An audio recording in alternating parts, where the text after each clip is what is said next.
Rev up your engine.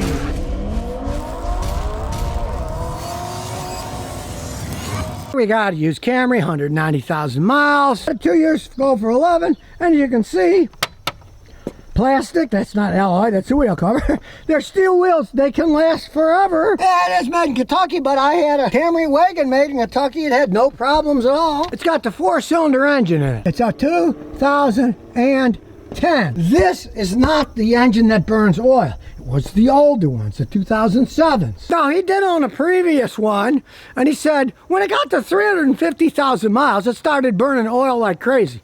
Well, let's see, 350,000 miles, is that something to complain about? Yeah. Now, this one doesn't burn any yet. It's nowhere near 350 yet. We'll see what happens. But if he takes care of it, it probably won't burn any oil. The ones I see that people take care of don't burn oil. Now realize it's a Toyota, but it does need maintenance like oil changes. I've had customers that they never did anything, and they'll bring me in one like an 07 that burns oil. And I'll say, you had like a quart of oil left. Didn't you check the oil? Well, I had it changed in July. I said that was 3 months ago. Did you ever check it? No, it's fine. I never check anything. I'm like, you get a car and it gets old. You got to check things. You got to change the oil. It's even more important to change the oil in an old car than in a new one because things are worn. So do take care of what you buy. Now, most everything's still original on it. AC still blows cold. The ABS system. The radiator's original. Of course, the battery isn't. They did have a problem painting these things. If you see, look, this is starting to peel off. Now, Toyota probably is not going to do anything about this because of its age, right? They're not going to do anything about it, but I can tell you why it's peeling off, because Toyota, like all the other manufacturers, they weren't happy with a paint that lasted forever. Nice oil-based paints, they could last forever. Think of the old cars in a car museum. They're still shiny, right? Those are oil-based paints. Toyota started using water-based paints, and guess what? They kind of screwed up when they made these. What happens is they just start losing the clear coat, and they start peeling off like a bad case of the sunburn. And you can see, the sunburn is where the sun hits. The hood, the roof, the top of the side view mirrors. Notice the bottom isn't fading. It's the top because the stupid water-based paint couldn't take the sun. Sadly, if it ever happens to your car, most people are just going to leave it because you would have to strip it down to the bare metal, reprime it, repaint the whole car, color code it. It would cost a fortune. So most people are just going to leave it. If you took a car like this to Earl Scheib or somebody that will paint a car for, $299 or something, they're just going to spray paint over the stuff. It's going to look horrible. So most people are just going to live with it, all because they wanted to save the ozone layer by not using aerosol oil paints, but water-based paint. Now, the strangest thing is, some of the new ones are perfectly fine. Take my son's 2022 TRD. I mean, he's got a great paint job. Unfortunately, they experimented with all back then in 2010, and you end up with faded paint blues. Now, they're not going to do anything about it. They'll just say it's too old. And even on some of the later model ones that I've seen, the mirrors and stuff faded, they call it a thermal event, and they refuse to replace fading painted plastic parts. They say it's a thermal event. Yeah, the sun, it's right there, right? It's a thermal event. All the other cars have thermal events too, but they just don't want to admit they screwed up when they made the thing. So look inside, and as per usual, if you want a car to last a long time, don't get leather seats. Get fabric seats. Look at these seats. They're still in excellent shape. Now, I don't know what the history of the back seat was, but they're in really good shape too. Maybe they didn't have any children stomping around in there. And as we go inside, you can see everything's still in pretty good shape. I don't see any cracks. We'll listen to her when we start her up. You can hear the VVT making a little clunky noise. They do it for a second, but the AC's still blowing cold. He didn't even have it on full. Look, he had it up here. I put it on full. I got getting cool. We'll keep it on full. All the plastic here's in good shape. The armrest's still in good shape. And as we can see, it's got 188,963 miles on it. Now, you might have heard that little noise when it started up. This has that VVT system that as they age, they'll often make a little bit of noise. The first start up, then it goes away. When you see, you rev it up now, you don't hear the noise. That's typical for where you're not going to replace all that unless it happens all the time. And we'll see if there's any codes for it. If there's no codes for it, you really don't have to worry about fixing it now. New scanner out here. I love the magnet. Don't have to worry about losing it. Get in here, you can see it's lit up. Make sure it's on tight. Got interesting graphics starting to connect itself to the car. Really cool graphics there. Ooh. And here we go. Set up for kilometers, I don't care.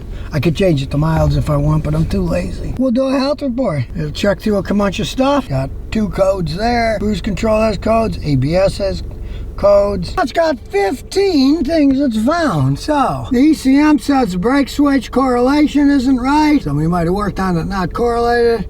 Cruise control says that the brake switch correlation again might need a brake switch on it. ABS system says there's a control system failure. All the rest of the stuff is okay. That's all I have to do with the brake control system. P0504. Now the owner just told me he doesn't use his cruise control. It's broken. He don't want to spend any money on it. So, but just out of curiosity, just check the brake lights. All 3 of them are working. The left, right, and the center one. So there's no problem with that. But since the brake lights are working, he doesn't care. But, you know, from here, you'd have to start checking the wiring. The switch is obviously working, right? You'd have to check the computer. There might be a problem in the computer driver that it's not sending it right.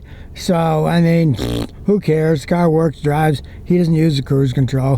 When cruise control systems break on modern cars, it can often get very expensive. That is a problem in the module for the cruise control, and they cost a lot of money. Look at live data. Remember, black is good, red is bad, voltage is good. We'll just kind of flip through. Lambda isn't bad. 0.997, 1.00 is perfect. So it's only like 3 or 4 thousandths of a percent off. Pretty good for a vehicle that's pushing 200,000 miles. So we shall continue on. Got the cat temperature. Runs hotter than the back. That's the way it's supposed to be. Coolant temperature's normal. Shows the mileage on the car. So that's real. Nobody set that back. See, we went through 202 bits of data and it's all good. Okay. It's an old car, no backup camera. You gotta look back yourself. And first thing I noticed, it idles real smooth, but I gotta get going because there's a Jeep in the way. You can barely feel it shift gears. That's still working smooth. That's why they sell so many Camrys. They can run so long and still run exactly the same as they did when they came off the showroom floor. Even though it's a 4-cylinder engine, it's got plenty of power. I remember when they first came out with these, guys would say to me, does it have a 6 or a V8 in it? And I explain, it's just a 4, just well made for the size of the car. You really don't need a V6 in one of these. Brakes stop like a charm. Don't hear any particularly odd sounds yet, but we'll see what happens when we get going faster. Now there's some traffic today, so we'll move over here out of the way. And there's nobody behind us, so we'll stop. And here we go. Woo, it started to do a little bit of a peel out. Smooth shifting. Immaculate shape. No clunking, no thumping. Cruising, I don't hear any bearing noises. We're going 40 now, we'll floor it. Downshifts very smoothly. Next thing you know, you're going 60 miles an hour. Highway cruising cars. That's why they were the largest selling car in America for, geez, I think over 20 years. These things just go and go. Yeah, people say they're boring. Yeah, la, la, la. I find it boring if your car breaks down all the time and you got to spend money on it or you got to get a tow truck to come save you. These things will just take you to the moon and back. We like on a wheel, it tracks perfectly good. And aside from the cruise control not working, well, I just rented a Toyota Corolla when I went to Mendocino, California, and the cruise control didn't work on that either. And it was only a year old. This one went a long way before it broke. Brakes are perfectly fine. I could feel a slight downshift from second to first. That's typical as these age. It's almost got 200,000 miles. And you'll often get that little blip when it shifts down from second to first gear. Doesn't really mean anything. It's just a little internal wear in the transmission. Smooth turning, no noise from the CD joints or anything. It only does that little jiggle downshifting. When it goes from first to second to third, going up when you're accelerating, it doesn't jiggle at all. These things often get that little jiggle on a downshift when you go into a full stop as they get this kind of miles, almost 200,000, but they still work fine. Still handles perfectly fine on little twisty roads. I'm not getting any kind of loss of control driving through them. They're really well designed driving cars. So there you have it. It runs almost perfect. Just that little jiggle downshift from second to first, pretty typical. And even though it's got a bad case of the sunburn and blistering skin coming off of the top of it, faded headlights that you can polish with toothpaste if you want, these things can just run and run and run. He bought it used. He's getting his money's worth. He don't want to put a whole bunch of money painting it. What the heck, it'll run exactly the same. Maybe it'll get 1/1000th of a mile worse gas mileage because the extra drag of the fading paint, but I don't think it's really going to matter all that much. It still runs great. Everything in it works. AC's freezing cold. That's how they sold millions of these things, because it was the perfect car for most people that want a 4-door car that's going to get them where they're going, not have any problems, get good gas mileage, don't break down, cheap to maintain, right? It's just that today everybody wants an SUV, and you're going to pay an extra 20 grand for that SUV body versus a Camry. Now, it's a shame they don't build these 4-cylinder gasoline ones anymore. They only sell hybrids. They get 51 miles a gallon, extremely high technology. Will they hold up? Maybe they will, maybe they won't, but this one has, and it's probably going to go for another 10 years or more unless somebody runs into it. So if you never want to miss another one of my new car repair videos, remember to ring that bell.